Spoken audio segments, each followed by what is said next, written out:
네, 엄마들이 묻고 전문가가 답하는 맘스팁 시간입니다. 오늘 주제는요, 우리 아이 바른 식습관을 들이는 방법에 대해서 알아보도록 하겠습니다.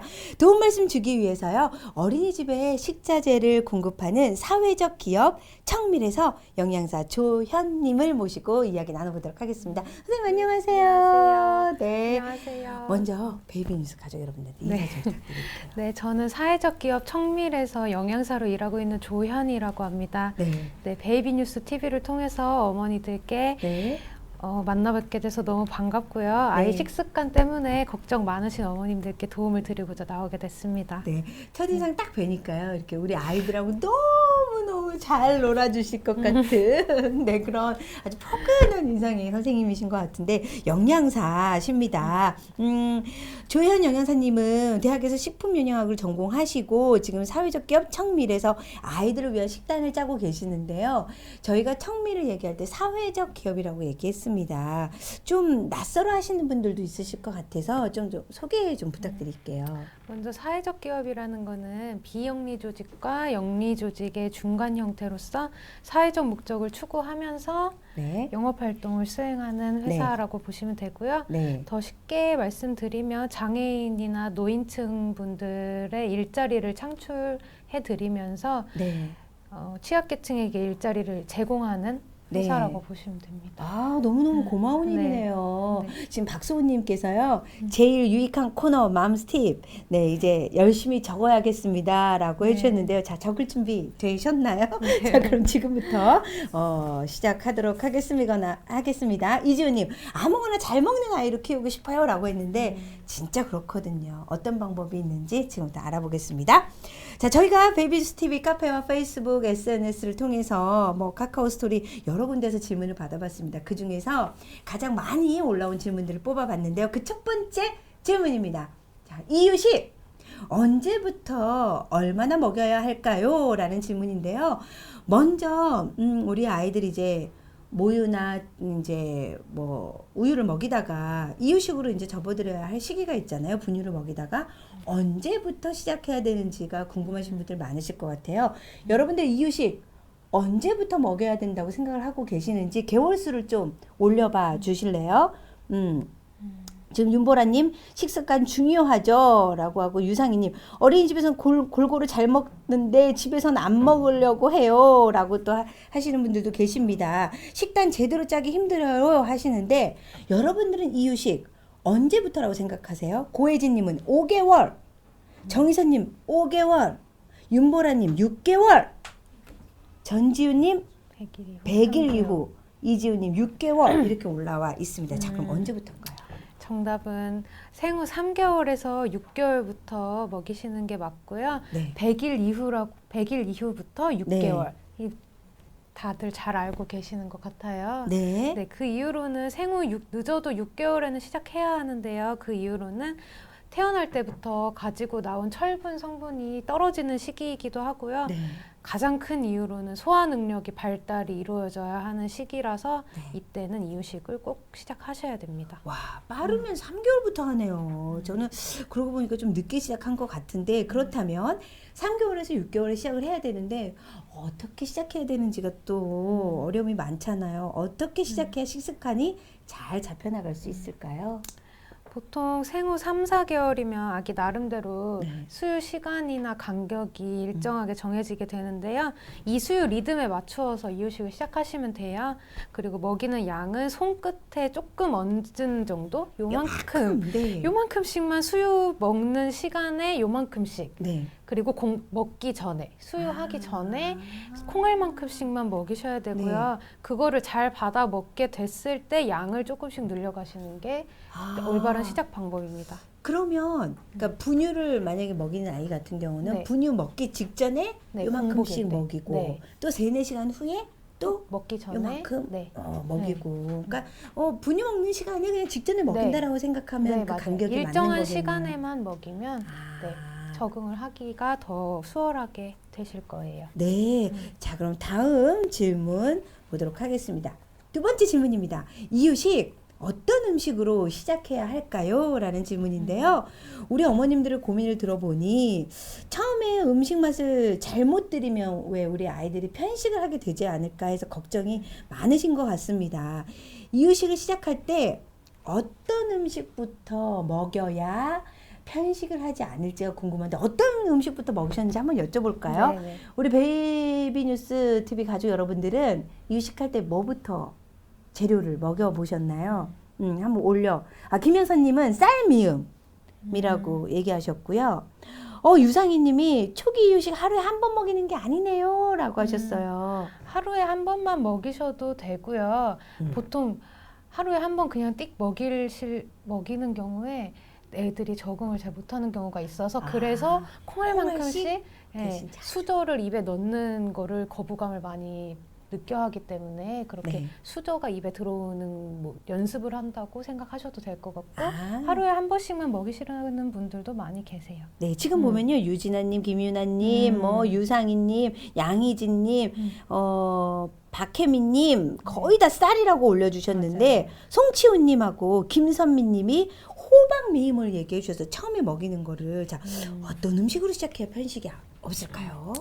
많이들 너무 잘 알고 계셔서 그래요? 네, 쌀 미음으로 시작하는 게 맞고요. 네. 쌀 미음이 익숙해지고 난 다음에 네. 그 모유의 단맛이랑 비슷한 애호박이나 양배추, 감자, 고구마 같은 것을 삶아서 으깬 뒤에 미음이랑 섞어서 먹이시면 되고요. 네. 많은 부모님들께서 이유식이랑 같이 귤이나 수박이나 사과, 과즙을 먹이시는 경우가 많아요. 맞아요. 왜냐면 제일 쉬운 게 사과 같은 거 이렇게 수저로 긁어가지고 네, 이렇게 해서 맞아요. 먹이면 되니까. 근데 그 과즙을 네. 먹이시는 게 별로 좋지 초반에는. 않다고 저는 말씀드리고 싶은데 왜냐하면 어른들도 단맛이나 짠맛은 금방 적응하게 되잖아요. 네.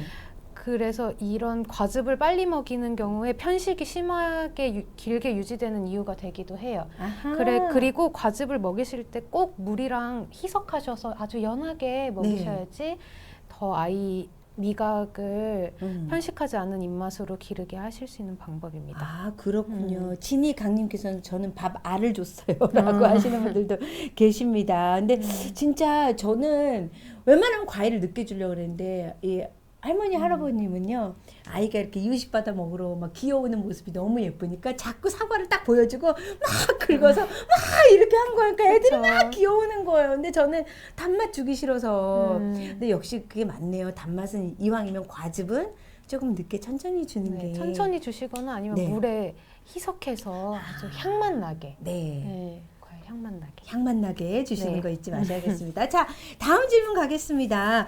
지금 올라오기도 했어요. 질문이 올라왔는데 지금 조현주님이 이유식 시작하고 얼굴에 트러블이 있는 경우도 있어요라고 했는데 정말 걱정이신 게 세 번째 질문. 아토피가 있어서 알레르기 반응이 걱정돼요 하시는 분입니다. 편식과 더불어서 어떻게 보면 아토피에 관한 걱정이 가장 많은 질문 중에 하나인데요.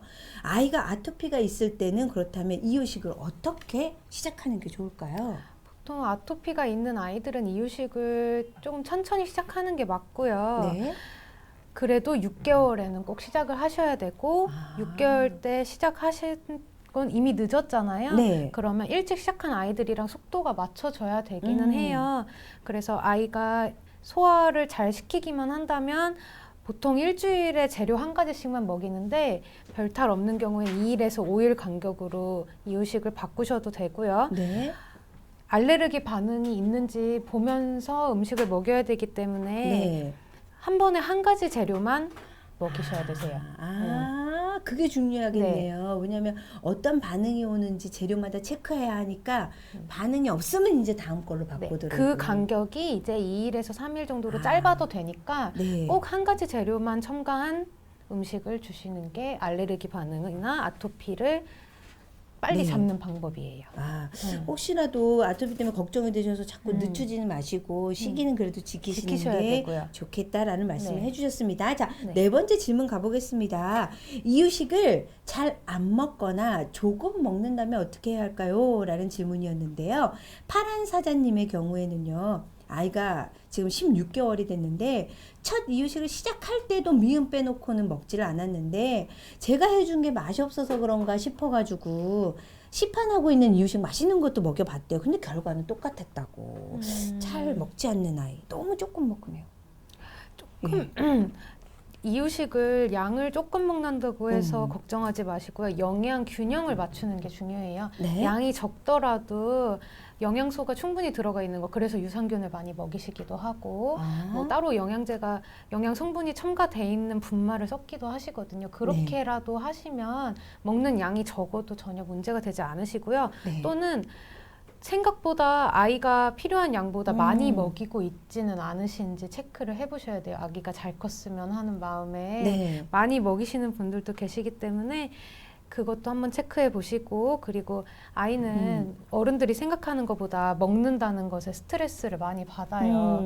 그래서 그거를 조바심 내지 마시고 가벼운 마음으로 천천히 계속 시도하시면서 네. 하시는 게 지금 좋겠습니다. 양희진님께서요, 미칠 것 같아요. 이렇게 올려주셨는데, 맞습니다. 우리 아이들 밥 먹을 때 정말 엄마들 너무 힘들죠. 근데 우리 아이들도 그만큼 스트레스를 받을 수 있다라는 걸 좀 아셔야 될 것 같아요. 그러니까 어떻게 보면 우리 아이가 입맛이 없어서 내가 맛있게 못해서 그런가라는 생각하지 마시고요. 그러니까 워낙에 요 먹이는 것 자체가 힘든 걸 수도 있다는 거잖아요. 그 입에 네. 들어오는 수저가 들어오는 거를 힘들어하고요, 일단. 네. 그리고 그거를 자기가 혀를 움직이고 또 씹어야 씹어야 되고 되고 삼켜야 되고 하는 과정이 처음 해보는 거잖아요, 아이들은. 네. 그래서 그거에 되게 많이 스트레스를 받아가며 배우는 거니까 절대 다그치시거나 조바심 내지 않으시는 게 중요할 것 같아요. 왜 이렇게 양이 적어보다는 다양한 영양 균형을 맞춰서 그 재료를 다양하게 하는 게 더 네, 중요해요. 맞아요. 양을 늘릴 생각하지 네, 양을 마시고. 늘리는 것보다 아이가 편하게 먹어야 되니까요. 네. 자, 그러면 다음 질문입니다. 음식을 손으로 먹는 아이가 있습니다. 라고 하셨는데, 서준이 맘님께서요, 어린이집에서는 혼자 밥 먹는 걸 보고 왔는데, 왜 집에서는 항상 먹여달라고 하는지, 젓가락 사용할 줄 아는데 마음이 급해서인지 자꾸 손으로 반찬을 주어서 먹어요. 라고 하셨습니다. 어떻게 해야 되죠? 물론 특히 우리나라가 더 그렇죠. 밥상머리 교육 잘 네. 시키고 싶어 하시는데요. 네. 아이들은 꼭 수저를 사용해야 되고 네. 젓가락질 잘해야 되고 이런 거에 너무 연연하지 마시고, 아이가 손으로 음식을 만지고 입으로 가져가고 또 촉감이나 식감, 요즘에는 촉감놀이라고 해서 두부 부시는 놀이도 많이 하고 그러잖아요. 네. 그런 거라 생각하시고 어느 정도는 손으로 집어먹는다고 걱정 많이 안 하셔도 괜찮을 것 같아요. 오히려 충분히. 느낌으로 느낄 네, 수 네. 있는 기회일 수도 그렇죠. 있으니까요. 그 식감을 충분히 경험하는 기간으로 보시고, 네. 어린이집을 다니게 되면 또 어린이집에서 또 다른 아이들이 하는 걸 보면서 배우면서도 그런 건 잡혀가기 때문에 집에서까지 굳이 그렇게 스트레스 주지 않아도 괜찮으실 겁니다. 너무 일찍부터 이 교육은 바로 잡아야 돼라는 생각은 조금 네. 마음을 내려놓으시는 네, 것도 필요하겠네요. 그렇죠. 자, 편식에 대한 고민 정말 많으시죠? 다음 질문입니다. 복숭아 구씨님의 사연이었는데요. 아이가 손으로 먹는 것도 고민이지만 부드러운 것만 좋아하고 좀 질기거나 하면 안 먹으려고 해요. 국물을 또 너무 좋아하고요. 고민입니다 하셨어요. 채소를 또 골라내고 먹거나 생선, 닭 종류의 고기만 먹으려고 하는데 이 골고루 잘 먹게 할 수 있는 방법 뭐가 있을까요? 일단 채소는 향이 나는 채소를 본능적으로 많이들 꺼려 해요, 아이들이. 네. 다 큰 어른들도 오이나 당근 같은 거 안 먹는 것처럼 네. 같은 거라고 생각하시고 네. 곱게 갈아서 볶음밥에 넣고, 그리고 고기 같은 거, 함박 스테이크 같은 데에도 야채 네. 많이 들어가잖아요. 네. 그런 식으로 먹이시면 될 것 같고요. 네. 고기를 편식하는 거는 생선이나 닭 같은 거는 혀로 이렇게 으깨기만 해도 잘 넘어가는데, 돼지고기나 소고기는 어른들 입맛에 부드러울지 몰라도 네. 아이들 입맛에는 되게 거칠고 질기게 느껴져요. 네. 그러니까 먹지 않는다고 속상해하지 마시고 다져진 고기도 한 번 더 믹서기에 갈아서 쓰시거나 네. 아니면 고기를 끓인 육수로 밥을 하시는 것도 하나의 방법입니다. 아이고 네. 너무 귀여운 아기가 있어요. 어떻게 하면 좋아요? 김영아님께서 초록 채소를 먹으면 어머. 토끼가 배고파지기 때문에 자기는 안 먹는다고 한대요. 어쩜 좋아. 너무 예쁘다. 먹이기 싫네.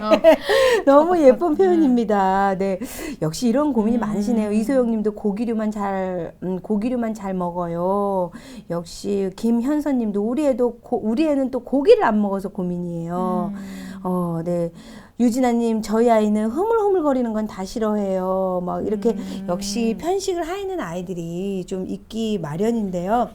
채소 같은 경우는 말씀해 주신 것처럼 좀 많이 다져서 활용을 하시고, 고기 같은 경우도 꼭 맛 때문이 아니라 그러니까 씹히는 그 느낌 때문에 그런 때문에. 거일 수 있으니까 다양한 방법으로 좀 네, 활용을 그렇죠. 좀 해보셔야 될 것 같습니다.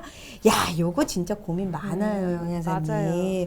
밥 먹을 때요, 돌아다니는 아이입니다. 자, 스폰지방님의 경우에는요, 밥을 먹일 때 10개월까지는 부스터에 잘 앉아서 먹였는데 걷기 시작하니까 앉으려고 하지도 않고 계속 돌아다니면서 먹는다고. 억지로라도 앉혀서 먹여야 하나요? 아니면 앉을 때까지 기다리고 그래도 안 앉으면 밥을 치워버려야 할까요? 고민이시랍니다. 네. 보통 12개월 이후에 인지 능력이 충분히 발달이 시작된 아이들이 식탁에 앉아있지 못하고 밥을 즐겁게 먹지 못한다면, 네. 그리고 또한 어린이집에선 밥을 잘 먹는데 집에선 안 먹어요. 이런 경우 집에서 식사 시간이 너무 강압적이지는 않은지 네. 한번 체크해 보시고, 또는 너무 놀 게 많지는 않은지 식탁 주위에. 주변에. 네, 어른들도 네. 밥 먹다가도 시선이 확 끄는 게 텔레비전 있으면은 보게 되거나. TV 보게 되지 밥에 집중하지 않잖아요. 아이들은 더 호기심이 왕성하기 때문에 더 집중을 못 한단 말이에요. 네. 그런 거를 체크를 해보셔야 되고요. 네. 함께 음식을 만들어 보라는 경우가 많아요. 여기서도 많이 얘기해 주셨는데, 네. 만들어 보는 게 사실 근데 실천하기가 힘드니까 식탁에 수저를 놓는다든지 반찬을 갖다 놓는 정도의 차리는 걸로. 네, 그 정도 참여시키는 것만으로도 훨씬 네. 아이가 즐겁게 느낄 수 있을 거예요. 네. 지금 김영아님, 식탁 주변에 장난감을 두었어요 라고 해주셨고요. 정재님, 놀 게 많았네요 라고 해주셨습니다. 정선님, 동생하고 있다 보니 놀다 와서 밥 먹으라고 하니까 그런 것 같다. 역시 이유가 있었습니다. 그죠? 이렇게 좀 주변 환경을 바꾸시는 게 필요해요. 그래도 막 돌아다니는 아들 있잖아요. 장난감은 없는데 이거 밥 치울까요? 어떡할까요? 그렇게 막 떼쓰고 네. 울면서 밥 안 먹겠다고 하는 아이들은 네. 그거를 뭐 다 들어주지 마시고요. 조금 단호하게 하실 필요가 있어요. 네. 운다고 울지 마 하지 마시고, 그렇다고 소리 지르시는 게 아니라 단호하게 너 이 자리에 와서 먹어야 돼. 안 먹으면 나는 너 신경 안 쓸 거야 라는 단호한 태도를 네. 보여주셔야겠고요. 보통 이렇게 떼를 쓰기 시작하면은 끝까지 가요. 네. 울고 자지러지게 우는데 그 우는 거를 받아주시면 버릇이 안 고쳐지니까요. 네. 그거는 또 따로 제 영역을 벗어나기 때문에 네. 조금 더 공부를 해보시면 네, 알겠습니다. 사실 전 쌍둥이라 정말 작게 태어나가지고 한 녀석은 남자아이는 막 쫓아다니면서 좀 먹이기도 했어요. 빨리 키우고 싶어서. 근데 진짜 그 버릇이 너무 오래 가더라고요. 근데 이제 초등학교 들어가면서 이제 운동을 많이 시키니까 다시 그래도 좀 먹긴 했는데 고민 너무너무 이해가 갑니다. 자, 마지막으로 엄마들이 하지 말아야 할 것과 엄마들이 꼭 해야 할 것을 좀 정리를 해주신다면 어떤 게 있을까요? 런던의 한 대학 연구팀에서 연구를 했더니 아이들이 본능적으로 싫어하는 식재료가 있는 경우가 45%래요. 네. 그렇기 때문에 꼭 부모님들이 음식을 못 하시거나 아니면 아이가 편식이 심해서 그런 게 아니라고 알고 계시고 절대 자책하지 않으셔야 돼요. 내가 아이를 잘못 키우고 있나? 아니면 내가 너무 요리를 못해서 아이가 이렇게 편식이 심해졌나라는 자책을 절대 하지 않으셔야겠고요. 네. 또 아이한테 하지 말아야 할 것은 밥을 잘 먹으면 사탕 줄게. 이거 다 보상. 먹으면 네. 뭐 줄게 하는 반대급부적 보상을 하지 않으셔야 돼요. 그런 보상이 계속 반복되다 보면 아이는 밥을 먹으려고 하는 게 아니라 그 간식을 먹으려고 의무적으로 먹기 때문에 더 밥에는 관심이 없을 수밖에 없어요. 네, 네, 알겠습니다. 오늘 사회적 갭 청밀 조현 영양사님이 함께 해주셨는데요. 영양사님께서 앞에서 먹이면 애들 다 먹을 것 같아요. 너무 감사합니다. 예쁘게 말씀을 해주시고 네. 너무 재료별로 잘 이제 식단을 짜주시니까 왠지 잘 먹을 것 같은데요. 오늘 우리 아이의 식습관에 대해서 알아봤습니다. 우리 아이들에게 이렇게 바른 먹거리를 제공하고 있고요. 바른 식습관을 듣는 방법에서 어떤 것들이 있는지 이렇게 노력하는 사회적 기업 청밀이 있습니다. 우리가 좀 관심을 많이 가져줘야 더 많은 또 혜택으로 돌아오지 않을까 싶습니다. 오늘 함께 해주셔서 네, 감사합니다. 감사합니다. 네, 감사합니다. 네, 자, 저희는 플레이스룸으로 다시 오겠습니다. 네.